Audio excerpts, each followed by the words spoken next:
गोवन गुंचे आस ଆଜ୍ଞା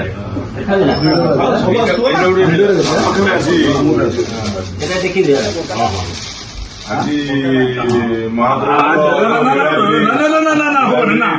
ମୁଁ ଆଗେ ଧରି ତାପରେ ମୁଁ ବିଜୟ ଅବସରରେ ହାତ ଟଚ୍ କରିବି ଆଉ ହଁ ରସଗୋଲା ଆଜିର ଜଗନ୍ନାଥ ମହାପ୍ରଭୁ ରସଗୋଲାକୁ ଭଲ ପାଆନ୍ତି ତାଙ୍କର ମଗ ଭୋଗ ଆଜିର ରସଗୋଲା ଦିବସରେ ସବୁ ବନ୍ଧୁମାନଙ୍କୁ ମୋର ଶୁଭେଚ୍ଛା ଆମେ ଓଡିଆ ଭାରି ବଢିଆ ଏ କଥା ରସଗୋଲା ଦିବସରେ ପ୍ରମାଣିତ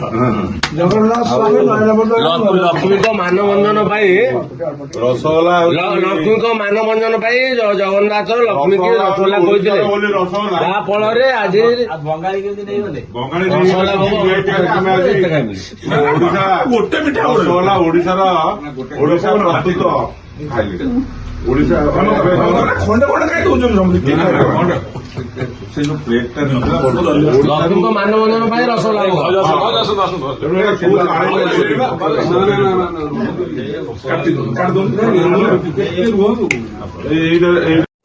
ଆଜି ରସଗୋଲା ଦିବସ ଅବସରରେ ସମସ୍ତଙ୍କୁ ଶୁଭେଚ୍ଛା ଅଭିନନ୍ଦନ।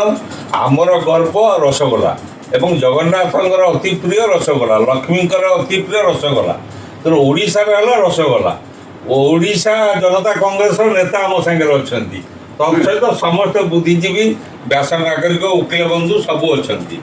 ତେଣୁ ଓଡ଼ିଶାର ଯେଉଁ ଟ୍ୟାଗ ମିଳିବା କଥା ରସଗୋଲା ପାଇଁ, ରସଗୋଲାକୁ ଜିଆଇ ଟ୍ୟାଗ ମିଳିବା କଥା, ବେଙ୍ଗଲ ଆଣ୍ଡ ଓଡ଼ିଶାର ଯେଉଁ ଫାଇଟିଂ ହେଉଛି ତା ଉପରେ ଆମର ଇଚ୍ଛା ହେଉଛି ଆମ ଓଡ଼ିଶାର ଏକମାତ୍ର ରସଗୋଲା ଓଡ଼ିଶାକୁ ଦିଆଯାଉ।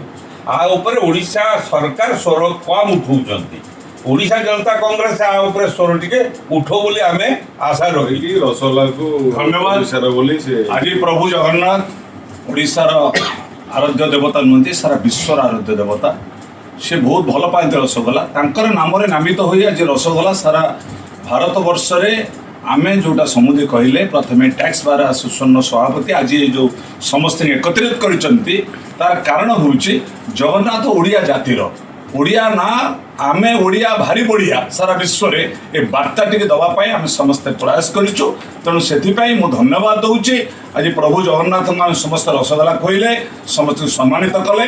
ଆଶା କରୁଛୁ ଆଜି ମହାନ୍ତି ଆସୋସିଏଟ୍ ତରଫରୁ ଏ ସଂସ୍ଥାଟି ସମସ୍ତ କର୍ମକର୍ତ୍ତା, ସମସ୍ତ ଉପସ୍ଥିତ ବନ୍ଧୁ, ବିଶେଷ କରି ଅଭିମାନ ଭାଇ, ସିଭିଲ ସୋସାଇଟି ସମସ୍ତ ଉଦ୍ୟମ କରିଥିବାରୁ ମୁଁ ପ୍ରଥମେ ସମସ୍ତଙ୍କୁ ଧନ୍ୟବାଦ କରୁଛି। ପ୍ରଭୁ ଜଗନ୍ନାଥ ଆହୁରି ଆଗାମୀ ଦିନରେ ଆହୁରି ସାହସ ଶକ୍ତି ଦିଅନ୍ତୁ। ଓଡ଼ିଆ ଜାତି ସାରା ବିଶ୍ୱରେ ଗର୍ବିତ ହଉ, କାରଣ ଜଗନ୍ନାଥଙ୍କର ମିଠା ଆଜି ଦିବସରେ ଆମେ ଯେଉଁ ନିଜେ ରସଗୋଲା ଦିବସ ପାଳନ କରୁଛୁ, ଏ ଆମ ପାଇଁ ଗର୍ବ ଗୌରବ। ବନ୍ଦେ ଉତ୍କଳ ଜନନୀ, ବନ୍ଦେ ଉତ୍କଳ। जय जगन्नाथ स्वामी की जय जगन्नाथ स्वामी की जय जगन्नाथ स्वामी की